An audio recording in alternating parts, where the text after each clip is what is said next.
Good morning friends. GST platform के YouTube channel में आप सभी का स्वागत है। जी हाँ फ्रेंड्स, जीएसटी रिटर्न्स अगर आप अब टाइमली नहीं फाइल करते हैं, इसके लिए अब एक नया सर्कुलर इशू किया गया है जिसमें ये बताया गया है कि नॉन फाइलर्स के अगेंस्ट कैसे कैसे एक्शंस जो हैं प्रॉपर ऑफिसर को लेने हैं। जुड़े रहिएगा इस वीडियो के एंड तक ताकि आपको भी ये इम्पॉर्टेंट सर्कुलर जो जीएसटी रिटर्न्स के लिए निकल के आया है उसकी बारीकी अच्छे से समझ में आ जाए। यहां आप देखेंगे तो इस इंस्ट्रक्शन सर्कुलर के अंदर बताया गया है primary responsibility for ensuring timely filing of returns, यानी कि रिटर्न टाइम पे फाइल हो, इसकी जो प्रमुख जिम्मेदारी है वो किसके पास है? वो है असेसिंग ऑफिसर के पास।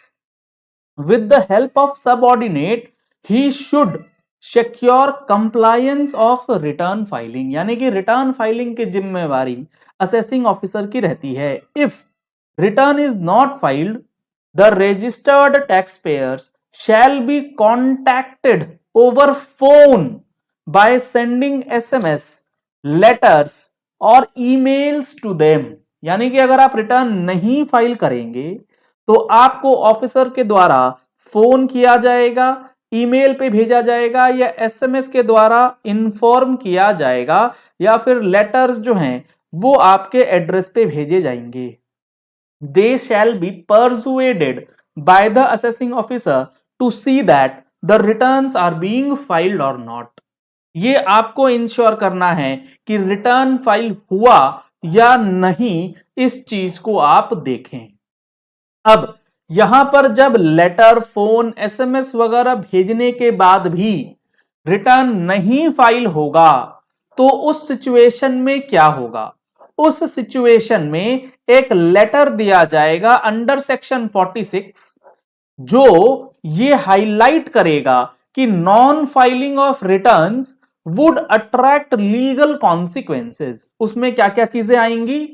उसमें पेनल्टी लगाई जा सकती है, उस पर लेट फीस लगाई जा सकती है, उस पर इंटरेस्ट एटसेट्रा जो है वो भी लगाया जा सकता है।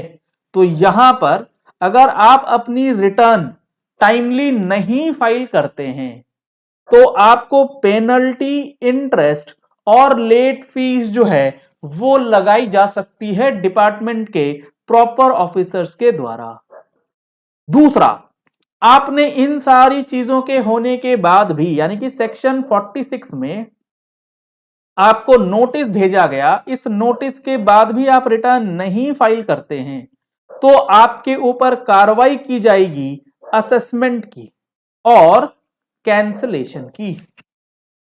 असेसमेंट जो होगा वो होगा एक्स पार्टी, मतलब आपको बिना और कोई फर्दर अपॉर्चुनिटी दिए जो भी ऑफिसर के पास इंफॉर्मेशन अवेलेबल होगा उस इंफॉर्मेशन की मदद से आपकी डिमांड जो है वो कंफर्म कर दी जाएगी और आपका जीएसटी रजिस्ट्रेशन जो है वो भी कैंसिल किया जा सकता है अगर आपने 6 महीने तक लगातार जो है वो रिटर्न नहीं फाइल करी है।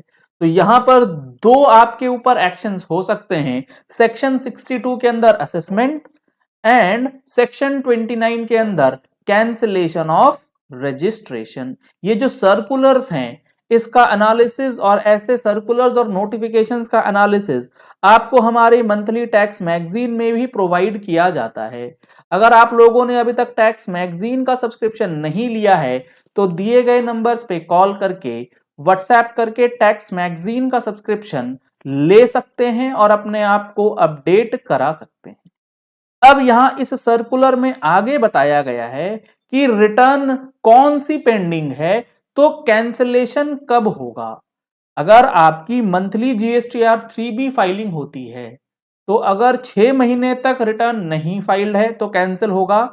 क्यूआरएमपी के लिए 2 क्वार्टर की रिटर्न नहीं फाइल है तो कैंसिल हो जाएगा। अगर आप कॉम्पोजिशन टैक्स पेयर हैं और आपकी जीएसटीआर 4 नहीं फाइल हुई तो ईयर एंड के बाद जो 30 तारीख का टाइम दिया गया है ड्यू डेट, उसके 3 महीने के बाद आपका रजिस्ट्रेशन कैंसिल कर दिया जाएगा। ये काफी इंपॉर्टेंट है, रिटर्न आप अपनी टाइमली मैनर पे फाइल करेंगे। इसके बाद बताया गया है कि असेसमेंट ऑफ नॉन फाइलर्स जो है वो एक्स पार्टी एक तरफा किस तरीके से होगा। इसके लिए सबसे पहले सेक्शन 46 में सिस्टम जनरेटेड जीएसटीआर 3A आपको भेज दिया जाएगा, जो सब लोगों के पास लगभग आता ही है। जीएसटीआर 3A में जैसे ही नोटिस रिसीव हो जाए, आप अपनी अगर रिटर्न फाइल कर देते हैं तो 3A जो है ऑटोमेटिकली डिस्पोज ऑफ हो जाता है। उसके बाद आपके ऊपर कोई कार्रवाई नहीं होगी। अब आगे यहां लिखा गया है, every proper officer has to contact the defaulter over phone for reminding to file the pending returns. Phone पे आपको बताया जाएगा कि आपकी रिटर्न नहीं फाइल हुई है। ईमेल भेजा जाएगा डिफॉल्टर ऑथोराइज्ड सिग्नेटरी को भी कि आपकी रिटर्न्स जो है वो पेंडिंग है। इतना कुछ होने के बाद भी अगर आप रिटर्न नहीं भरते हैं नोटिस के आने के बावजूद भी, तो फिर आपका सेक्शन 62 में ऑर्डर पास कर दिया जाएगा। जीएसटी ASMT 13 और असेसमेंट करने के बाद जो डिमांड कंफर्म होगी वो DRC 07 में आपके पोर्टल पे अपलोड कर दी जाएगी अगर आप अपनी रिटर्न नहीं फाइल करते हैं। और एक बार असेसमेंट हो गया ASMT 13 में, उसके बाद भी आपके पास 30 दिन का समय है। इस 30 डेज के अंदर आप अपनी रिटर्न अगर भर देते हैं तो आपका जो ये असेसमेंट है वो डीम्ड डिस्पोज्ड ऑफ मान लिया जाएगा। वैसे ही QRMP वालों के लिए 2 टैक्स पीरियड की रिटर्न्स नहीं फाइल हुई तो ASMT 13 में ऑर्डर पास करके डिमांड जो है DRC 07 में अपलोड करके आपके अगेंस्ट कार्रवाई की जा सकती है। और GSTR 4 में भी ये प्रावधान जो है वो अब कर दिए गए। तो ये जो सर्कुलर है, अब इसके अकॉर्डिंगली आपका असेसमेंट अंडर सेक्शन 62 जो है वो किया जाएगा after giving you the opportunity of return filing. नहीं करेंगे तो ये सारी चीजें जो हैं आपको फेस करनी होगी। चलिए इस वीडियो को यही एंड करते हैं। आशा करते हैं आपको ये सर्कुलर समझ आ गया होगा कि अब आपको किस तरीके से जीएसटी के अंदर रिटर्न्स जो हैं वो टाइमली फाइल करना है।